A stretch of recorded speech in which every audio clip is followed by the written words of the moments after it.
Good evening, everybody. As you've seen by now, this isn't a normal convention. It's not a normal time. So tonight, I want to talk as plainly as I can about the stakes in this election. Because what we do these next 76 days will echo through generations to come. I'm in Philadelphia, where our Constitution was drafted and signed. It wasn't a perfect document. It allowed for the inhumanity of slavery and failed to guarantee women, and even men who didn't own property, the right to participate in the political process. But embedded in this document was a North Star that would guide future generations. A system of representative government, a democracy, through which we could better realize our highest ideals. Through civil war and bitter struggles, we improved this Constitution to include the voices of those who'd once been left out. And gradually, we made this country more just and more equal and more free. The one constitutional office elected by all of the people is the presidency. So at a minimum, we should expect a president to feel a sense of responsibility for the safety and welfare of all 330 million of us, regardless of what we look like, how we worship, who we love, how much money we have, or who we voted for. But we should also expect a president to be the custodian of this democracy. We should expect that regardless of ego, ambition, or political beliefs, the president will preserve, protect, and defend the freedoms and ideals that so many Americans marched for, went to jail for, fought for, and died for. I have sat in the Oval Office with both of the men who are running for president. I never expected that my successor would embrace my vision or continue my policies. I did hope, for the sake of our country, that Donald Trump might show some interest in taking the job seriously. That he might come to feel the weight of the office and discover some reverence for the democracy that had been placed in his care. But he never did. For close to 4 years now, he has shown no interest in putting in the work. No interest in finding common ground, no interest in using the awesome power of his office to help anyone but himself and his friends. No interest in treating the presidency as anything but one more reality show that he can use to get the attention he craves. Donald Trump hasn't grown into the job because he can't. And the consequences of that failure are severe. 170,000 Americans dead. Millions of jobs gone, while those at the top take in more than ever. Our worst impulses unleashed, our proud reputation around the world badly diminished, and our democratic institutions threatened like never before. Now, I know that in times as polarized as these, most of you have already made up your mind. But maybe you're still not sure which candidate you'll vote for, or whether you'll vote at all. Maybe you're tired of the direction we're headed, but you can't see a better path yet, or you just don't know enough about the person who wants to lead us there. So let me tell you about my friend, Joe Biden. 12 years ago, when I began my search for a vice president, I didn't know I'd end up finding a brother.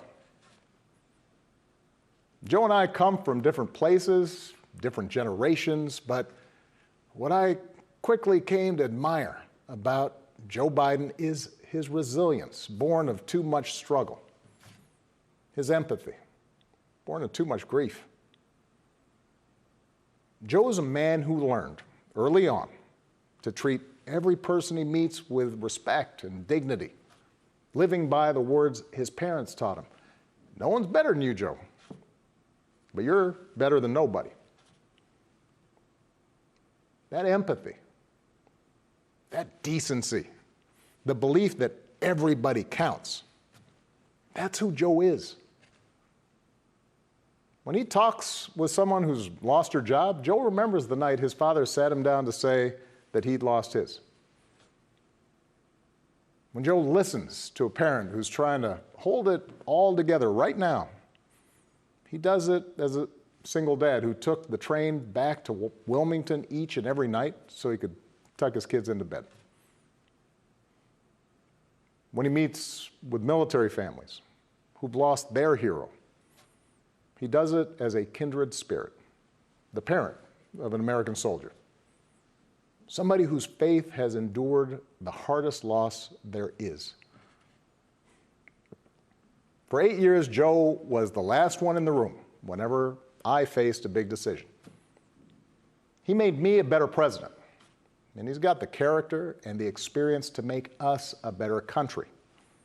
And in my friend Kamala Harris, he's chosen an ideal partner who is more than prepared for the job. Someone who knows what it's like to overcome barriers and who's made a career fighting to help others live out their own American dream. Along with the experience needed to get things done, Joe and Kamala have concrete policies that will turn their vision of a better, fairer, stronger country into reality. They will get this pandemic under control, like Joe did when he helped me manage H1N1 and prevent an Ebola outbreak from reaching our shores. They'll expand health care to more Americans, like Joe and I did 10 years ago, when he helped craft the Affordable Care Act and nail down the votes to make it the law. They'll rescue the economy, like Joe helped me do after the Great Recession. I asked him to manage the Recovery Act, which jump-started the longest stretch of job growth in history.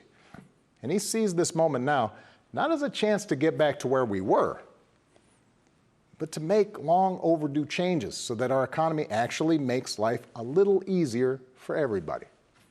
Whether it's the waitress trying to raise a kid on her own, or the shift worker always on the edge of getting laid off, or the student figuring out how to pay for next semester's classes. Joe and Kamala will restore our standing in the world. And as we've learned from this pandemic, that matters. Joe knows the world, and the world knows him. He knows that our true strength comes from setting an example that the world wants to follow. A nation that stands with democracy, not dictators. A nation that can inspire and mobilize others to overcome threats like climate change and terrorism, poverty and disease. But more than anything, what I know about Joe, what I know about Kamala, is that they actually care about every American, and that they care deeply about this democracy. They believe that in a democracy, the right to vote is sacred, and we should be making it easier for people to cast their ballots, not harder. They believe that no one, including the president, is above the law, and that no public official, including the president, should use their office to enrich themselves or their supporters. They understand that in this democracy, the commander-in-chief does not use the men and women of our military who are willing to risk everything to protect our nation as political props to deploy against peaceful protesters on our own soil. They understand that political opponents aren't un-American just because they disagree with you. A free press isn't the enemy, but the way we hold officials accountable. That our ability to work together to solve big problems like a pandemic depend on a fidelity to facts and science and logic, and not just making stuff up. None of this should be controversial. These shouldn't be Republican principles or Democratic principles. They are American principles. But at this moment, this president and those who enable him have shown they don't believe in these things. Tonight, I'm asking you to believe in Joe and Kamala's ability to lead this country out of these dark times and build it back better. But here's the thing. No single American can fix this country alone, not even a president. Democracy was never meant to be transactional. You give me your vote, I make everything better. It requires an active and informed citizenry. So I'm also asking you to believe in your own ability, to embrace your own responsibility as citizens, to make sure that the basic tenets of our democracy endure. Because that's what's at stake right now. Our democracy. Look, I understand why a lot of Americans are down on government. The way the rules have been set up and abused in Congress make it easier for special interests to stop progress than to make progress. Believe me, I know it. I understand why a white factory worker who's seen his wages cut or his job shipped overseas might feel like the government no longer looks out for him, and why a black mom might feel like it never looked out for her at all. I understand why a new immigrant might look around this country and wonder whether there's still a place for him here. Why a young person might look at politics right now, the circus of it all, the meanness and the lies and conspiracy theories, and think, what is the point? Well, here's the point. This president and those in power, those who benefit from keeping things the way they are counting on your cynicism. They know they can't win you over with their policies. So they're hoping to make it as hard as possible for you to vote and to convince you that your vote does not matter. That is how they win. That is how they get to keep making decisions that affect your life and the lives of the people you love. That's how the economy will keep getting skewed to the wealthy and well-connected. How our health systems will let more people fall through the cracks. That's how a democracy withers, until it's no democracy at all. And we cannot let that happen. Do not let them take away your power. Do not let them take away your democracy. Make a plan right now for how you are going to get involved and vote. Do it as early as you can and tell your family and friends how they can vote too. Do what Americans have done for over 2 centuries when faced with even tougher times than this. All those quiet heroes who found the courage to keep marching, keep pushing in the face of hardship and injustice. Last month, we lost a giant of American democracy in John Lewis. And some years ago, I sat down with John and a few remaining leaders of the early civil rights movement. One of them told me he never imagined he'd walk into the White House and see a president who looked like his grandson. And then he told me that he had looked it up. And it turned out that on the very day that I was born, he was marching into a jail cell, trying to end Jim Crow segregation in the South. What we do echoes through generations. Whatever our backgrounds, we are all the children of Americans who fought the good fight. Great-grandparents working in fire traps and sweatshops without rights or representation. Farmers losing their dreams to dust. Irish and Italians and Asians and Latinos told, go back where you come from. Jews and Catholics Muslims, and Sikhs made to feel suspect for the way they worshiped. Black Americans chained and whipped and hanged, spit on for trying to sit at lunch counters, beaten for trying to vote. If anyone had a right to believe that this democracy did not work and could not work, it was those Americans, our ancestors. They were on the receiving end of a democracy that had fallen short all their lives. They knew how far the daily reality of America strayed from the myth. And yet, instead of giving up, they joined together. And they said, somehow, some way, we are going to make this work. We are going to bring those words in our founding documents to life.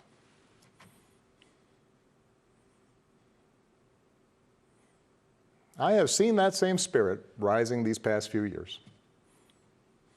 Folks of every age and background who packed city centers and airports and rural roads so that families wouldn't be separated, so that another classroom wouldn't get shot up, so that our kids won't grow up on an uninhabitable planet. Americans of all races joining together to declare, in the face of injustice and brutality at the hands of the state, that Black lives matter. No more, but no less.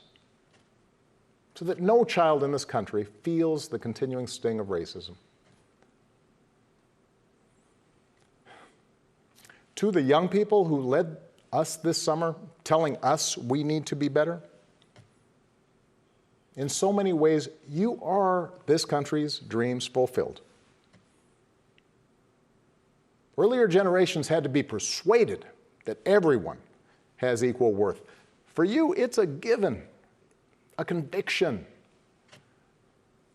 And what I want you to know is that for all its messiness and frustrations, your system of self-government can be harnessed to help you realize those convictions for all of us.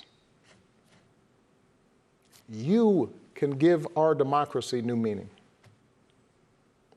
You can take it to a better place. You're the missing ingredient. The ones who will decide whether or not America becomes the country that fully lives up to its creed. That work will continue long after this election. But any chance of success depends entirely on the outcome of this election. This administration has shown it will tear our democracy down if that's what it takes for them to win.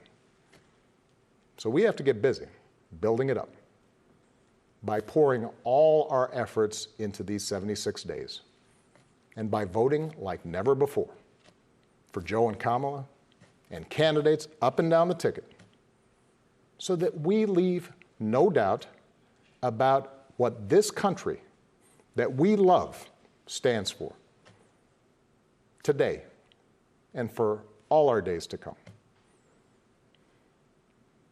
Stay safe.